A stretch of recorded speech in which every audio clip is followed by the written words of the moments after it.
ಕಾರ್ತಿಕ ಪುರಾಣ. ಶ್ರೀದೇವಿ ಜಾನಮ್ಮ ಮಹಾಲಕ್ಷ್ಮಿ, ಬಂಡಾರಹಳ್ಳಿ ಭದ್ರಾವತಿ ತಾಯಿಯ ಆಶೀರ್ವಾದದೊಂದಿಗೆ 16ನೆಯ ಅಧ್ಯಾಯ. ಸ್ತಂಭದೀಪ ಪ್ರಶಂಸೆ. ರಾಜನೇ, ಕಾರ್ತಿಕ ಮಾಸವು ದಾಮೋದರನಿಗೆ ಅತ್ಯಂತ ಪ್ರೀತಿಕರವಾದ ಮಾಸ. ಆ ಮಾಸದಲ್ಲಿ ಸ್ನಾನ, ದಾನ, ವ್ರತಾದಿಗಳನ್ನು ಮಾಡುವುದು, ಸಾಲಿಗ್ರಾಮ ದಾನ ಮಾಡುವುದು ತುಂಬಾ ಮುಖ್ಯ. ಆ ವಿಧವಾಗಿಯೇ ತಿಂಗಳಿನಲ್ಲಿ ಯಾವ ಒಂದು ದಿನವನ್ನೂ ಬಿಡದಂತೆ ತುಳಸಿ ಕಟ್ಟೆ ಹತ್ತಿರವಾಗಲಿ, ದೇವರ ಸನ್ನಿಧಾನದಲ್ಲಾಗಲಿ ದೀಪಾರಾಧನೆಯನ್ನು ಮಾಡಿದ್ದೇ ಆದರೆ ಸಮಸ್ತ ಪಾಪಗಳು ನಶಿಸಿ ಹೋಗುವುದು, ಅಲ್ಲದೆ ವೈಕುಂಠ ಪ್ರಾಪ್ತವಾಗುತ್ತದೆ.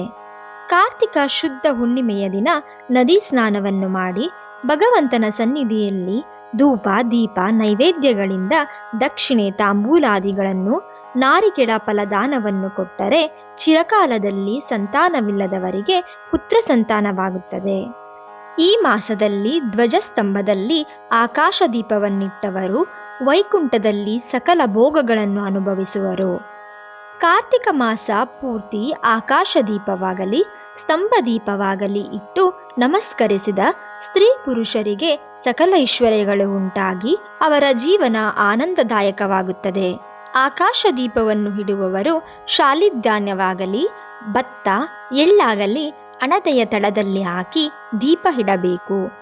ದೀಪ ಇಡುವುದಕ್ಕೆ ಶಕ್ತಿ ಇದ್ದು ಕೂಡ ದೀಪ ಇಡದವರು, ಇಲ್ಲವೇ ದೀಪ ಇಡುವವರನ್ನು ಅಂಗಿಸುವವರು ವೃಕ್ಷ ಜನ್ಮವೆತ್ತುವರು.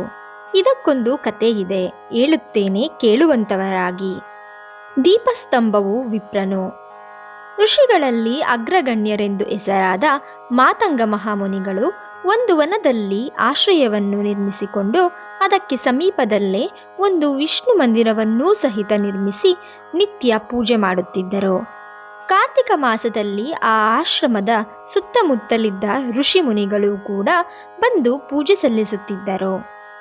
ಅವರು ಪ್ರತಿದಿನ ಆಲಯ ದ್ವಾರಗಳ ಮೇಲೆ ದೀಪಗಳನ್ನು ಹಚ್ಚಿ ಅತ್ಯಂತ ಭಕ್ತಿಯಿಂದ ಶ್ರೀಹರಿಯನ್ನು ಪೂಜಿಸಿ ಹೋಗುತ್ತಿದ್ದರು. ಒಂದು ದಿನ ಆ ಮುನಿಗಳಲ್ಲಿ ಒಬ್ಬ ವೃದ್ಧರು ಉಳಿದ ಮುನಿಗಳನ್ನು ನೋಡಿ, ಓ ಮುನಿಶ್ರೇಷ್ಠರೇ, ಕಾರ್ತಿಕ ಮಾಸದಲ್ಲಿ ಹರಿಹರ ಪ್ರೀತಿಗೋಸ್ಕರ ಸ್ತಂಭದ ಮೇಲೆ ದೀಪವಿಟ್ಟಲ್ಲಿ ವೈಕುಂಠ ಪ್ರಾಪ್ತವಾಗುವುದೆಂದು ನಮ್ಮೆಲ್ಲರಿಗೂ ತಿಳಿದ ವಿಷಯವೇ. ನಾಳೆ ಕಾರ್ತಿಕ ಶುದ್ಧ ಹುಣ್ಣಿಮೆ. ಹರಿಹರಾದಿಗಳ ಪ್ರೀತಿಗೋಸ್ಕರ ಆ ಆಲಯಕ್ಕೆ ಎದುರಿನಲ್ಲಿ ಒಂದು ಸ್ತಂಭವನ್ನು ನೆಟ್ಟಿ ಅದರ ಮೇಲೆ ದೀಪವನ್ನು ಇಡೋಣ. ಆದ್ದರಿಂದ ನಾವೆಲ್ಲರೂ ಕಾಡಿಗೆ ಹೋಗಿ ನೀಳವಾದ ಸ್ತಂಭವೊಂದನ್ನು ತರೋಣ ಎಂದರು.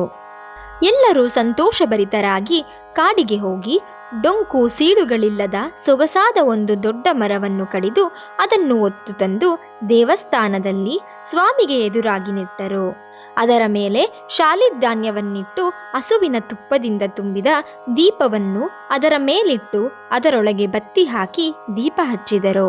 ನಂತರ ಅವರೆಲ್ಲರೂ ಕುಳಿತು ಪುರಾಣ ಪಠನ ಮಾಡುತ್ತಿದ್ದಾಗ ಭಯಂಕರ ಶಬ್ದ ಕೇಳಿ ಬಂದು ಎಲ್ಲರೂ ಅತ್ತ ನೋಡಿದಾಗ ನೆಟ್ಟಿದ ಸ್ತಂಭ ಚೂರು ಚೂರಾಗಿ ಬಿದ್ದು ದೀಪ ಹಾರಿ ಹೋಗಿ ಚೆಲ್ಲಾಪಿಲ್ಲಿಯಾಗಿ ಬಿದ್ದಿತು. ಆ ದೃಶ್ಯವನ್ನು ನೋಡಿದ ಅವರೆಲ್ಲರೂ ಆಶ್ಚರ್ಯದಿಂದ ನಿಂತರು. ಅಷ್ಟರಲ್ಲಿ ಆ ಸ್ತಂಭದಿಂದ ಒಬ್ಬ ಪುರುಷನು ಹೊರಗೆ ಬರಲು ಆತನನ್ನು ನೋಡಿದ ಅವರು, ಎಲೈ ಪುರುಷನೇ, ನೀನ್ಯಾರು? ನೀನು ಈ ಸ್ತಂಭದಿಂದ ಹೇಗೆ ಬಂದೆ? ನಿನ್ನ ವೃತ್ತಾಂತವೇನು ಎಂದು ಪ್ರಶ್ನಿಸಿದರು. ಆಗ ಪುರುಷನು ಅವರೆಲ್ಲರಿಗೂ ನಮಸ್ಕರಿಸಿ, ಪುಣ್ಯಾತ್ಮರೇ, ಇಂದಿನ ಜನ್ಮದಲ್ಲಿ ನಾನೊಬ್ಬ ಜಮೀನ್ದಾರನಾಗಿದ್ದೆ. ನನ್ನ ಹೆಸರು ಧನಲೋಭ.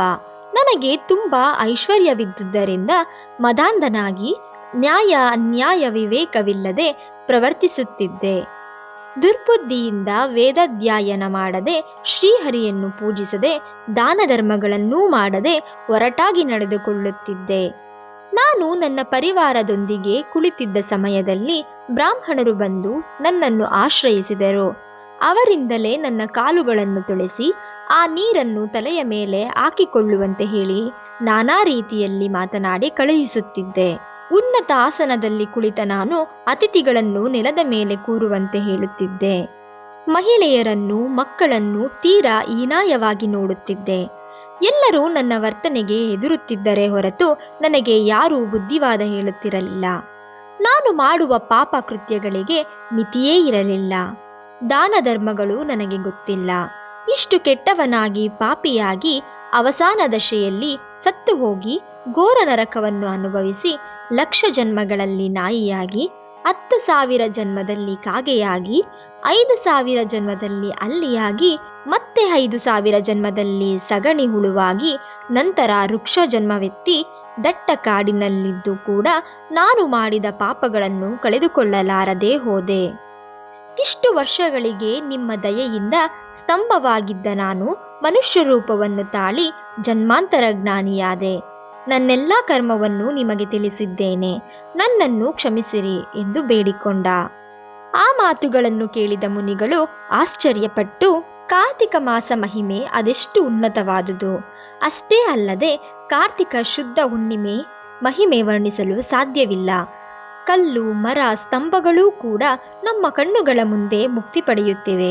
ಇವೆಲ್ಲಕ್ಕಿಂತ ಕಾರ್ತಿಕ ಶುದ್ಧ ಹುಣ್ಣಿಮೆ ದಿನ ಆಕಾಶ ದೀಪವಿರಿಸಿದ ಮನುಷ್ಯನಿಗೆ ವೈಕುಂಠ ಪ್ರಾಪ್ತಿ ಖಂಡಿತ ಸಿದ್ಧಿಸುತ್ತದೆ. ಆದ್ದರಿಂದಲೇ ಈ ಸ್ತಂಭಕ್ಕೆ ಮುಕ್ತಿ ಉಂಟಾಯಿತೆಂದು ಮುನಿಗಳು ಅಂದುಕೊಳ್ಳುತ್ತಿದ್ದಾಗ ಆ ಪುರುಷನು ಆ ಮಾತನ್ನು ಕೇಳಿಸಿಕೊಂಡು, ಮುನಿಗಳೇ, ಈ ಪ್ರಪಂಚದಲ್ಲಿ ಎಲ್ಲರಿಗೂ ಹೇಗೆ ಕರ್ಮಬಂಧ ಏರ್ಪಡುತ್ತದೆ, ಅದು ನಶಿಸುವುದು ಹೇಗೆ, ನನ್ನ ಸಂಶಯವನ್ನು ಪರಿಹರಿಸಿ ಎಂದು ಪ್ರಾರ್ಥಿಸಿದನು.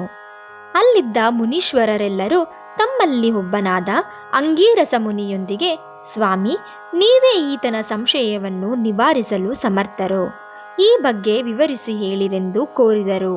ಎಂಬಲ್ಲಿಗೆ ಕಾರ್ತಿಕ ಪುರಾಣದಲ್ಲಿ 16ನೇ ಅಧ್ಯಾಯವು ಮುಕ್ತಾಯವಾಯಿತು.